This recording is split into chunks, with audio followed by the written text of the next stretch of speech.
Alright, baik, kita nak ke cerita pagi Pulau Pinang. Sebelum kita bersama dengan sahabat penyampai kita bawakan dahulu perkembangan terkini kes harian COVID-19 di negeri Pulau Pinang. Yang mana dinyatakan di sini kumulatif kes adalah 49,939 kes.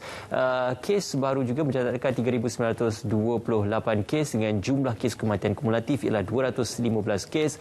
Kebanyakan kawasan dan juga mungkin di Pulau Pinang juga mencatatkan kawasan zon merah. Dan kami kongsikan kadar vaksinasi di Pulau Pinang yang sudah pun mendaftar sebanyak 1,290,064 dan yang telah menerima dos pertama sebanyak 786,878 dan terdapat 30 lokasi pusat pemberian vaksin. Okey, itu perkembangan tentang JKJAV dan juga kes harian terkini COVID-19 di negeri Pulau Pinang.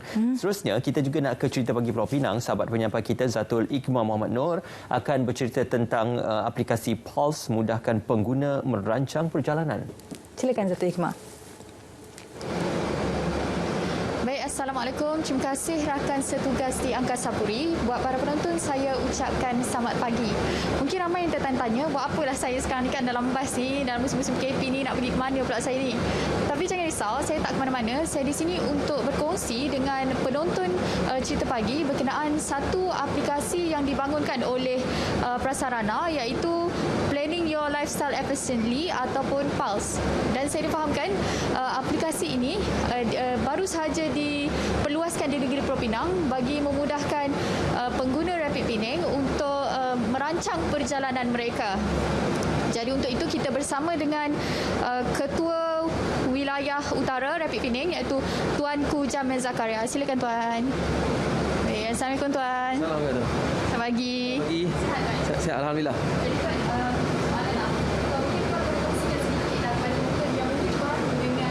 aplikasi Pulse ini, apa fungsi dan juga bagaimana cara nak menggunakan Pulse? Okey, terima kasih banyak. Untuk makluman semua, actually Pulse ni merupakan aplikasi yang baru yang telah dilancar oleh Prasarana pada bulan Disember tahun lepas. Adalah untuk memberi kemudahan kepada semua pengguna-pengguna bas dan juga rel yang mana menggunakan perkhidmatan di bawah penjelagaan kendalian Prasarana. And then untuk memberikan peluang yang sama kepada semua penumpang, pihak Prasarana telah extend dia punya servis tu kepada Penang juga dan juga Kuantan yang mana telah dilancarkan pada 12 bulan Julai yang lepas untuk penggunaan para penumpang rel dan juga bas lah. Di Penang ni kita telah lancarkan lepas ni di mana kita memberikan kemudahan kepada penumpang untuk membuat perancangan perjalanan dan juga untuk melihat kat mana destinasi-destinasi yang mereka suka pergi kan. Dia juga di segi PAS ni dia memudahkan semua penumpang-penumpang melalui aplikasi menggunakan telefon pintar kan. Untuk yang mana pengguna-pengguna yang menggunakan telefon yang Android, dia orang boleh upload menggunakan Play Store. Menggunakan untuk yang menggunakan iOS menggunakan Apple Store, dia boleh pakai itu. So kita pakai that tu senang nak upload lah. Tapi sebelum menggunakan kita kena upload dulu kita punya aplikasi itu. Aplikasi ini amat mudah yang mana dia membantu kita punya pengguna-pengguna untuk menentukan jarak perjalanan bas tu. And then kita juga boleh lihat real time untuk bas kita arrive kat sesuatu lokasi itu. Kita juga dapat membantu juga kita punya penumpang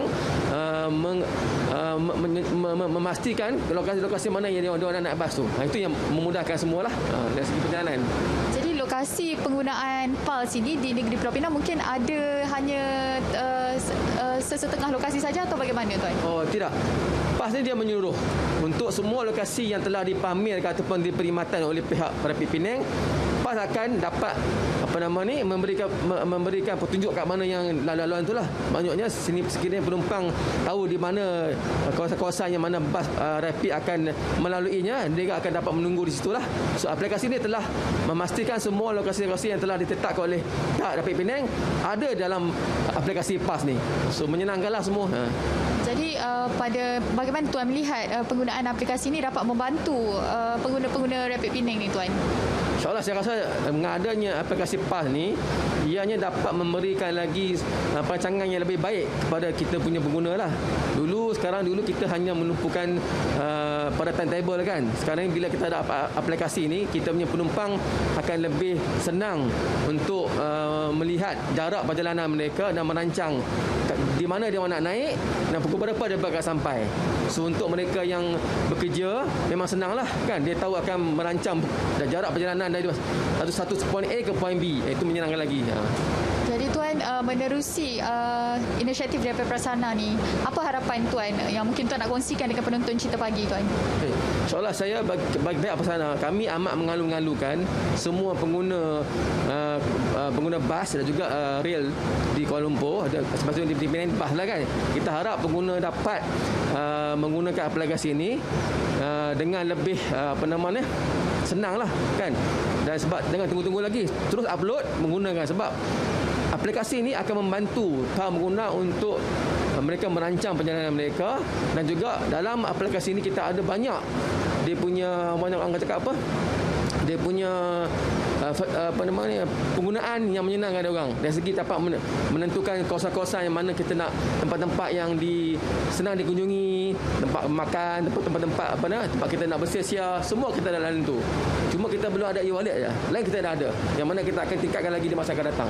Betul. Baik, terima kasih Tuan. Terima kasih sebab sudi bersama dengan kami. Terima kasih. Baik, saya kira itu dahulu untuk Negeri Pulau Pinang. Kembali bersama rakan setugas di Angkasa Puri. Silakan.